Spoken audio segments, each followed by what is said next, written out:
computer. Okay. All right. Hello. It's just Z with the astrology. Um, Mr. G, my G, helped me hook up this thing so I could be the astro weather girl like I've always wanted to be. Um, but I'm a little dyslexic, and so this is kind of freaking me out, and I might I'm just gonna have to learn as I go here. Okay, full moon and eclipse, lunar eclipse coming up in Taurus, and you're probably feeling the energy increasing. It's intense out there, everybody. I'm intense every day, but it's really intense out there. So the exact full moon is happening Friday, November 19th at 2:57 a.m. in Moorhead, Minnesota. That's Central Time for wherever you are at in the world. And my husband was having a meeting tonight at Drecker at 4 o'clock. And did you think that I would crash that work meeting? I did. And I had some beers before I'm doing this chart, full disclosure. So that's what's going on. We need to have more meetings at brew halls. Anyways, the sun today is on my ascendant almost exactly. So I'm doing something different today. Shaking things up. All right. Lord have mercy. Here's what's going on. All right, the sun is on Scorpio 27:14. And opposite is the moon in Taurus at 27:14. The sun is on a Sabian that reads, the fairy king returns to his domain. So this degree to me has to do with the return of the true king of earth and the essence of the fairies as being wise beings that are part of the consciousness of the elementals, the elemental realms. And when the fairy king returns, it's like a long hoped for reunion of finally the good king has come back to the earth, or finally the goddess has returned to the earth. These are the themes that I'm seeing looking at the Sabians. The moon is at 27:14 Taurus, and this is in the realm of the Pleiades. So the seven doves, the seven mothers, and the Sabian of this degree has to do with a woman in midlife who falls deeply in love. So it seems to be within Taurus, it's like the feminine earth, the earth herself as a wise old woman is falling in love with the fairy king, king of the elemental realms. And both of these are fixed signs. The Scorpio is fixed water, so it's very deep feeling, and Taurus is fixed earth. So these are things that cannot be moved. And that's what this eclipse is asking us to tune into, or is realigning us. Like eclipses can be traumatic. In ancient memory, they're seen as traumatic. And my sense is that because when we're misaligned with the light and the stars, the change is kind of forced upon us. Whereas if we were conscious about the changes that were coming, we would be more in alignment. So my understanding is that this is a chance to get realigned with the stars. And when we do it consciously, we're less pulled into the unknown. So these fixed signs are like pillars of like what is true on earth and what is true deep in our hearts and deep in our feelings. With the moon over the Pleiades, I feel like we're really pulling in that starry, stellar energy of the mothers of humanity, the divine mothers, Sophia, Gaia Sophia, this kind of motherly energy. And the sun and the moon are squaring Jupiter for this transit.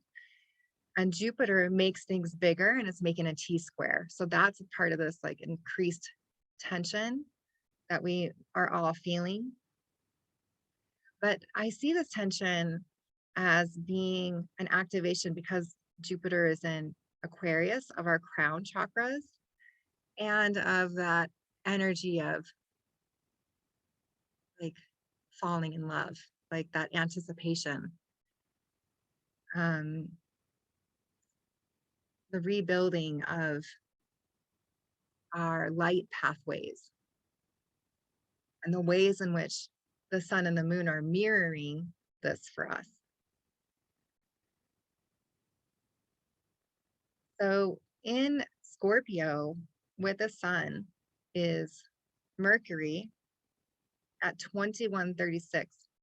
And Mercury is making a trine. Oh, I should see if I could show you. No. Here, let's try to do it this way. Oh geez. Okay, see down here, here's Mercury. Let's see. Mercury's going to shine right here with Uranus. I'll get this. I'm sorry, that's not even Uranus. That's Neptune. All right, there's the water trine. So like communications, dreamy, mysteries, that kind of stuff is happening very easily tonight and through this eclipse season. Opposite Mars, there we go. I'm gonna need a pointer, like a nice little wand here. Mars is, I have to do everything backwards. Here's Uranus up here in Taurus. So directly opposite Mars is Uranus. Uranus is at 1212, which rounds up to the Sabian symbol 13, a porter carrying heavy bags. So Uranus has this very like heavy responsibility. And I'm thinking too of like the karmas of Uranus as being one whose sexuality got out of control, so much so that the feminine tricked him and cut off his phallus, and his phallus was thrown into the sea, and out of this came the birth of Venus. And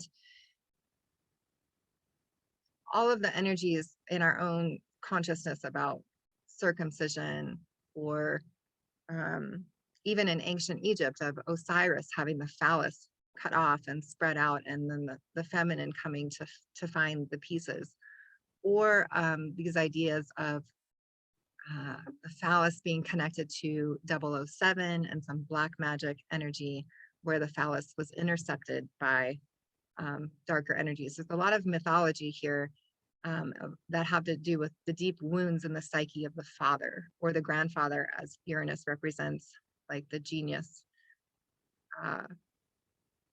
karma, or the energies that kind of get passed on generationally to us. Opposite Mars as like the younger warrior who was birthed by Juno in a parthenogenic way and was seen as this kind of savior son who was going to come and help liberate the fathers from their karma.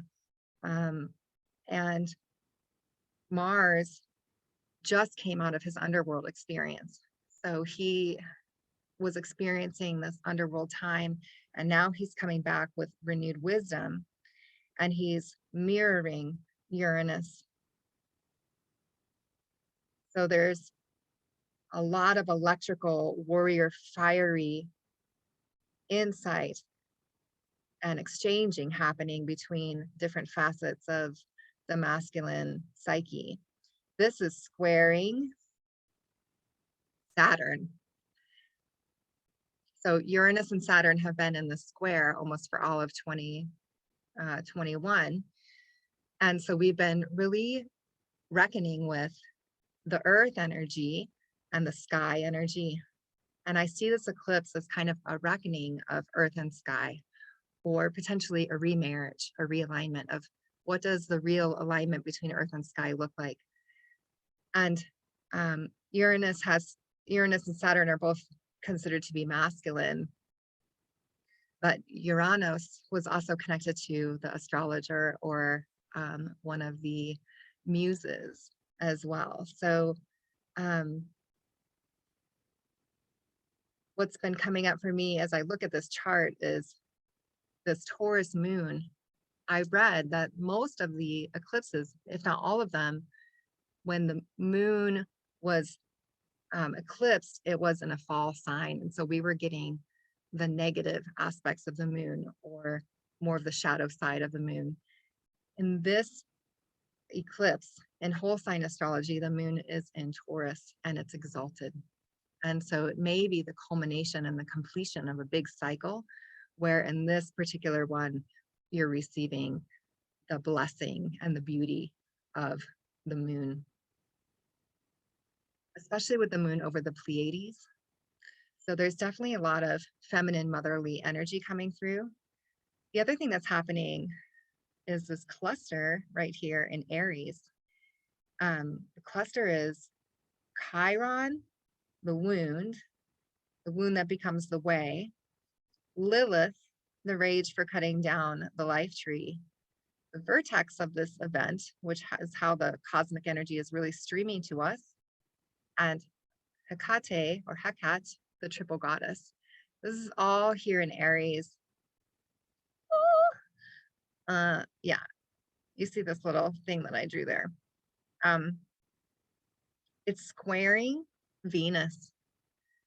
So Venus is here in Capricorn. She just began her shadow period. She's pre-retrograde. She hasn't gone retrograde. She'll retrograde December 19th to January 29th. And so she's squaring and kind of facing these shadow aspects of herself through reflecting on the moon, Chiron, Lilith, and Hecate, the triple goddess. So revisiting those wounds of the great goddess, the triple goddess, especially Lilith's wounds. What are the wounds of Lilith? Her longing for Solomon, her longing for the cherubim to be able to reach the heights of heaven again. Her wounds of fighting with Adam, of being misunderstood by mortal men. Her anger at how humanity has treated the elements, and her anger at Gilgamesh for cutting down the life tree, these kind of ancient stories about feminine rage for dishonoring the elements. So in this transit, Venus is also trining Uranus. So that's adding a real flowing positive aspect. And even just yesterday and today, I would find myself just feeling so much love shining through. It's like, oh, wow, I'm surprised by this. And it's wonderful. It feels like it's coming home. And I think that's Venus trining Uranus and just sending the electrical impulses of love. The moon is also trining Pluto. So Pluto as in the depths, the deep depths. And with the trine, we're getting more of the satisfaction of what it feels to have the depths illuminated, maybe to be fully seen, to go all the way in. All right, some other aspects are that the ascendant of this event is at 5 Libra. Let's see if I can find it here. There, I have to put my hand close enough. I actually can't figure out how this works. But anyways, at the beginning of the chart here, 5 Libra is teaching the true inner knowledge of the world, which would seem that this eclipse is a refocusing on like what's actually true behind all of the ways in which there's been a lot of manipulation of humanity. What is actually true and what's the true inner knowledge? It makes me think of some of Jesus's teachings about how the kingdom of God is within you, that the true answers are within. Opposite the ascendant of this event is the most fortunate path over here at the beginning of Aries, which is a triangle with wings. So that image of the triangle where things flow really easily, a symbol of the Trinity and the Holy Family, the things that are truly true. And so that gave me a hope in the midst of a lot of illusions and layers, that the truth is breaking free and that this eclipse could be a part of that reckoning with where our illusions have been and where reality is breaking through, especially with Neptune trining Mercury. That could be really helpful in using the deep sensations for our highest good. Let's see, what else did I want to say? The MC of this event, the area that's just above the sky, it's right here, is in Cancer. And this degree reads, inspiring game birds feathering their nests. And so the place right above the sky when this eclipse happens is about security, safety, home, finding that beautiful place that feels true to you, to be at home. So